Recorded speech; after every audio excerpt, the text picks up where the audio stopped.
and he likes to listen to me practice and stuff like that. So, but you know, you can probably scare him off with some trombones or something like that. So,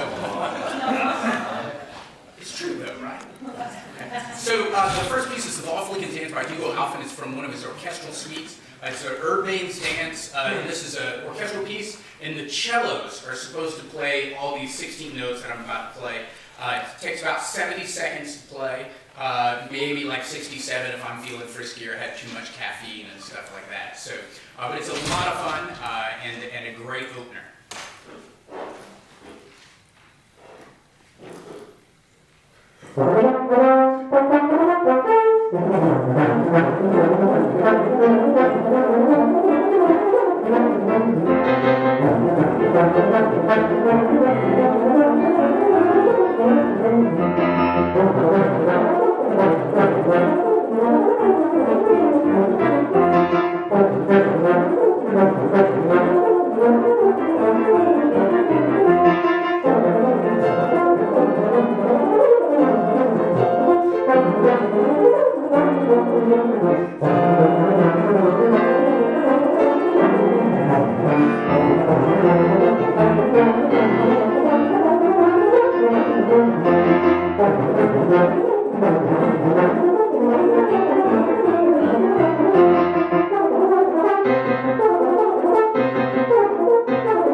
It's just scales and arpeggios. It's that hard, I promise. You only need to do three things. Practice, and then the second thing is practice. Anybody know what the third thing is? Practice, yeah, absolutely. So one of the amazing things about festivals like this is the opportunity to work with amazing colleagues. And as a soloist, I don't always get the opportunity to do a lot of chamber music. A lot of times I'm doing solo recitals at piano or playing with band or orchestra and stuff. And so I always like to take the opportunity to work and do great chamber music. So I have two fantastic friends that you're going to hear and join me on duets tonight. So I wanted to welcome Alfven to the stage to join me for a duet, the first one. Let's welcome Al. George Frederick Telemann wrote 6 canonic sonatas. And a canonic sonata is basically a very fancy round. Okay, what you're going to hear, everything that I play, Alan has to play. Just one bar later. So if I make a mistake, oh no, it doesn't work that way. If I make a mistake, you have to make the change. Yeah. Okay, so no pressure. And but it's incredibly clever. What you'll hear with the way that we're set up, hopefully you'll hear a little stereo effect of one voice and then the echo in through there. The other interesting thing about this is it's 3 movements. Telemann wrote 6 of them, all 3 movements, and they're quite substantial pieces. And it's a fast, slow, and then quite fast.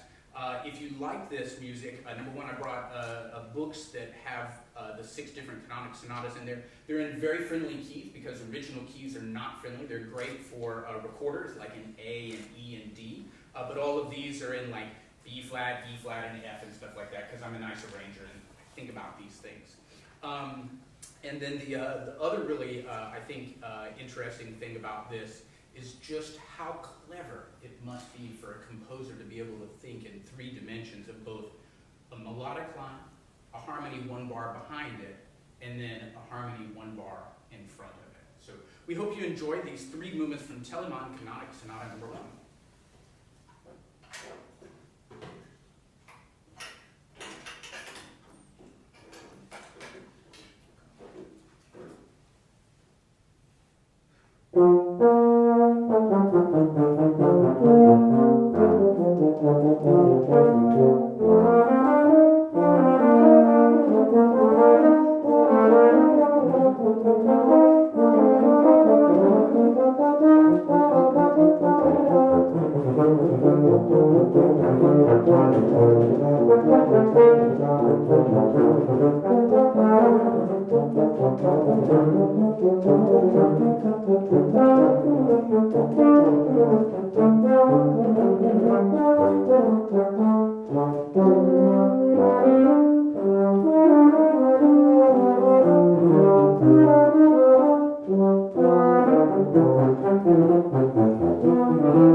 pretty amazing. You know, every now and then you think that composers occasionally are maybe sometimes trite or formulaic, but it's very intriguing.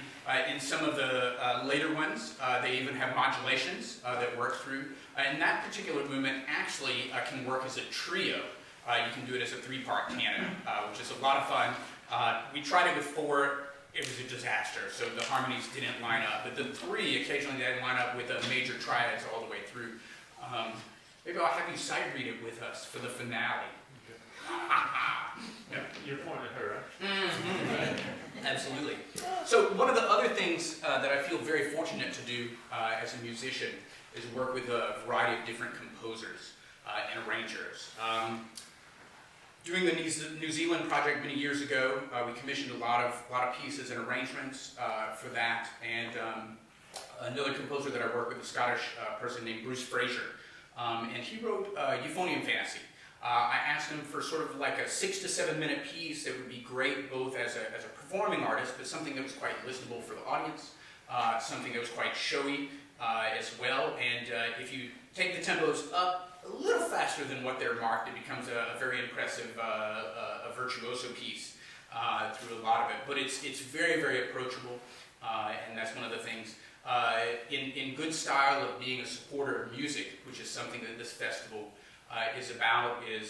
Bruce did the piano reduction, the first, and then we had an opportunity to play it with the wind band, and I said, Bruce, do you think you could make a wind band edition of it? And about 5 days later, he sent over a file of it, and I was like, wow, that's really great. Do I need to give you any money or anything like that? And he's like, oh, no, just send me a recording of it. It's amazing to have people playing my music. And a couple months went by, and I had a performance with the brass band, and I was like, I should ask Bruce to make a brass band edition of it. So I asked Bruce. He turned this one around. It took him a little longer, it took him about 10 days and stuff like that. And he did that, and then I had a student from Columbia write me, this is about 3 years ago. He said, Maestro, that's what they call you down there because they're really polite and stuff like that. So it makes me feel like I'm actually like a good conductor, but it's a joke. He said, Maestro, I won the concerto competition with this piece, but I found out it doesn't have an orchestra part.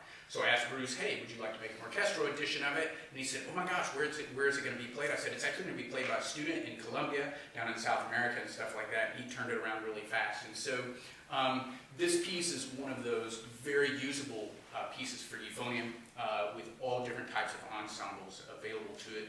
And it all germinated out of a friendship that Bruce and I struck over lunch in Cincinnati at the International Tuba Euphonium Convention there. And that's one of the great things about music like this, is the connections, friends that we make. So we dedicate our performance tonight in Bruce's memory. He passed away from a sudden heart incident about 2 years ago, but it's one of the things that he was just embodied all things that we want in music.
So, having another great colleague here, I'd like to invite one of our tuba teachers, Mr.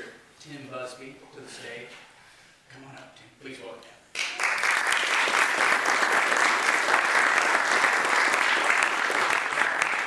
So, how long do we know each other? It's like a love-hate relationship, or like a love-hate relationship, I think. Maybe. I don't know. He's tough to reach. So, one of my favorite, you can compose it. It feels so far away. Oh. Try not to get emotional here, just leave me alone. Okay. So, Joseph Green is the arranger of this piece. I'll actually spoil the trick. That's Giuseppe Verdi. In English, translated Joseph Green. He's actually a James Gourlay, who also has the same initials, JG. And he's a great friend, taught me when I was a graduate student at the Royal Northern College of Music. And he's been to my summer festival a couple of times. And one year he was a little bit bored, a couple weeks before the festival. And he said, you know, Adam, I make arrangements all the time. I'm sort of in this new mode. So if you'd like me to make an arrangement of something, just let me know. And I said, oh my goodness, my little, I think she was 4 at this point in time. My 4-year-old daughter makes me sing The Water's Dry, which is this melody, like every single night before she goes to bed. I said, when I'm traveling, I have to sing it to her over FaceTime. I email recordings of it to my wife and stuff like that. So it's like her favorite song. And so he says, oh, I have to make an arrangement of this for you and I to play. And, yeah, first vow. Yeah. And so we did this at the church concert, and we invited her to come up and sit on stage with us and everything like that. So it was like a really, really special moment. And it ended up being, I think, just a lovely melody, lovely counter melody, both for everyone involved. And so it's a wonderful piece. So hope you enjoy this version for The Water's Wide, arranged by Joseph Green.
fantastic. Thank you, Tim. Oh, good, thank you.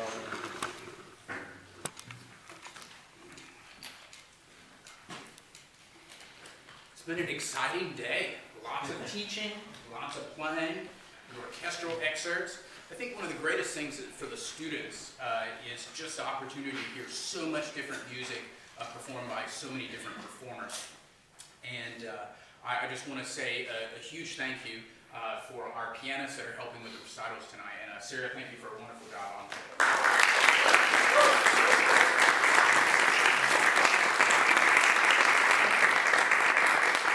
I would also be remiss if I did not thank the organizers here for the invitation and the opportunity to be here, as well as the Yamaha Corporation for here in New Zealand for partial sponsorship.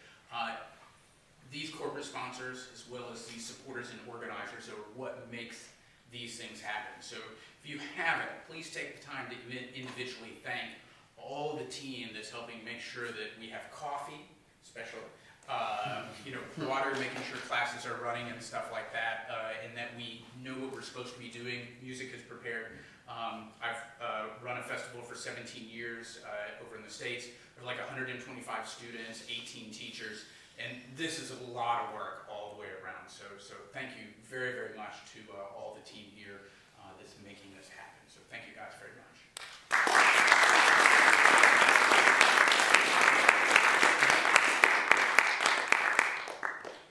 So one of the major projects with the New Zealand Symphony was that there wasn't a lot of repertoire for euphonium and orchestra.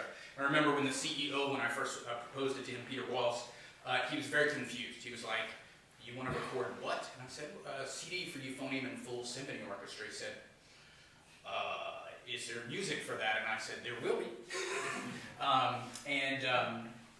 So ended up asking a number of composers. Philip Spark allowed me to make an arrangement myself of pantomime. He actually signed a cocktail napkin at a bar in England initially, and then I actually wrote up a contract and stuff like that because I was like, "Are you serious, Philip? You're going to let me make an orchestral arrangement of pantomime?" And he had a few beers, don't post that. And anyway, I was like, "Oh, well, here, sign right here." So it was fantastic. And the other thing that I spoke with was Peter Grahm, who's a famous brass band composer, and asked him to make a version of Brillante for me. This was one of the great showpieces. Alan yesterday played the traditional version of Rule Britannia with 3 variations.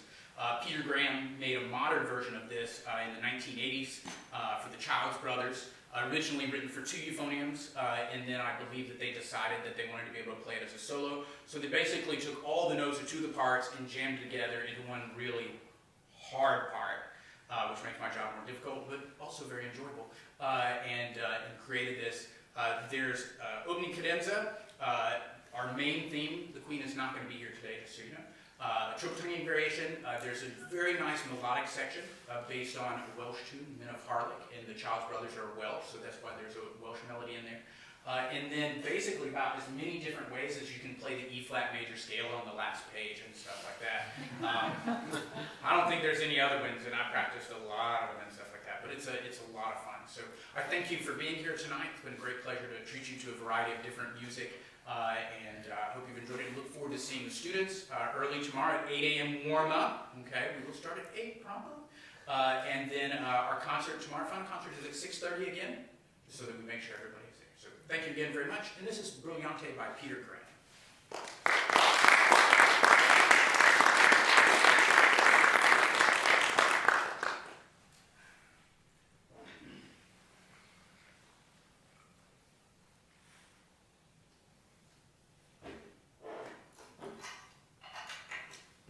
At least it's not as slow as a French horn player.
Thank